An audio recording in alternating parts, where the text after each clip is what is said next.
বড়সড় যুদ্ধের সম্ভাবনা রয়েছে। যে কোনো সময় বাংলাদেশে হামলা চালাতে পারে মায়ানমার।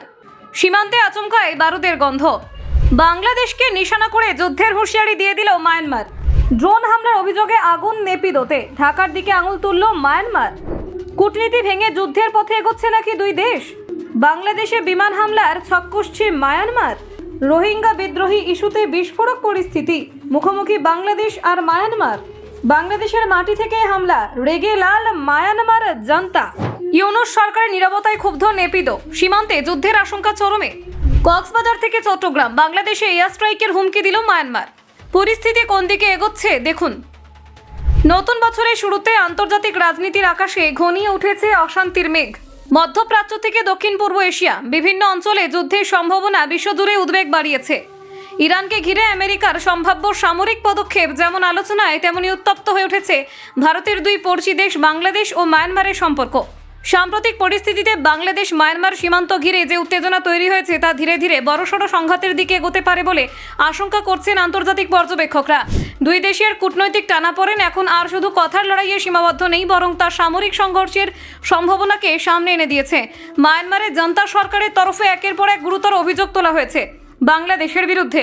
তাদের দাবি, মায়ানমারের বিরোধী সশস্ত্র গোষ্ঠীগুলি বাংলাদেশের সীমান্তবর্তী এলাকাকে নিরাপদ আশ্রয়স্থল হিসেবে ব্যবহার করেছে। সেখান থেকে পরিকল্পিত হামলা চালানো হচ্ছে মায়ানমারের সেনাবাহিনীর ওপর। মায়ানমারের অভিযোগ আরও এক ধাপ এগিয়ে গিয়ে বলেছে, এই হামলাগুলির জন্য বাংলাদেশের অন্তর্বর্তীকালীন সরকার কার্যত সুযোগ করে দিয়েছে। যদিও এই অভিযোগের পক্ষে এখনো পর্যন্ত কোনো সরাসরি প্রমাণ প্রকাশ্যে আসেনি নেপিদো, তবু তাদের বক্তব্য ক্রমশ আরও আক্রমণাত্মক হয়ে উঠেছে। কয়েকদিন আগে পরিস্থিতি আরও জটিল আকার নেয়।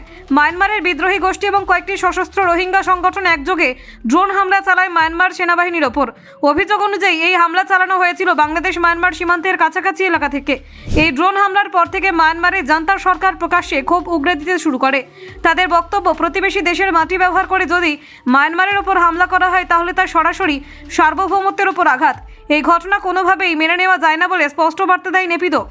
মায়ানমারের তরফে আরও দাবি করা হয়েছে, এই হামলায় তাদের কয়েকজন সেনা নিহত হয়েছেন। সেনা মৃত্যুর অভিযোগ সামনে আসার পর বিষয়টি কেবল কূটনৈতিক ইস্যু না থেকে জাতীয় নিরাপত্তার প্রশ্নে পরিণত হয়েছে। এর জেরেই বাংলাদেশ কমিশনকে তলব করে মায়ানমার সরকার। সূত্রের খবর, বাংলাদেশ সরকারকে কড়া ভাষায় জানানো হয়েছে যাতে সীমান্তবর্তী এলাকায় সক্রিয় সশস্ত্র গোষ্ঠীগুলির বিরুদ্ধে অবিলম্বে ব্যবস্থা নেওয়া হয়। মায়ানমারের তরফে অন্তর্বর্তীকালীন সরকারকে সতর্ক করে বলা হয়েছে, ভবিষ্যতে এমন হামলা চালালে তার পরিণতি গুরুতর হবে। একাধিক কূটনৈতিক সূত্রের দাবি, মায়ানমারের সরকার সরাসরি মোহাম্মদ ইউনূসের নেতৃত্বাধীন অন্তর্বর্তীকালীন সরকারের সঙ্গে যোগাযোগ করে সহযোগিতা চেয়েছিল। তাদের অনুরোধ ছিল মায়ানমারের সশস্ত্র গোষ্ঠীগুলিকে বাংলাদেশে কোনোভাবেই কাজ করতে না দেওয়া। কিন্তু সেই অনুরোধের পরেও ঢাকার তরফে কোনো স্পষ্ট প্রতিক্রিয়া বা কার্যকর পদক্ষেপ চোখে পড়েনি বলে অভিযোগ নেপিদোর। এই নীরবতায় মায়ানমার সরকারের সন্দেহ আরও বাড়িয়ে দিয়েছে বলে মনে করা হচ্ছে। মায়ানমারের অভ্যন্তরীণ সূত্র দাবি করেছে, জান্তা সরকার ইতিমধ্যেই ধরে নিয়েছে যে সাম্প্রতিক হামলাগুলি নেপথ্যে বাংলাদেশের অন্তর্বর্তীকালীন সরকারের প্রত্যক্ষ বা পরোক্ষ ভূমিকা রয়েছে। Bureau report, Bangla digital TV.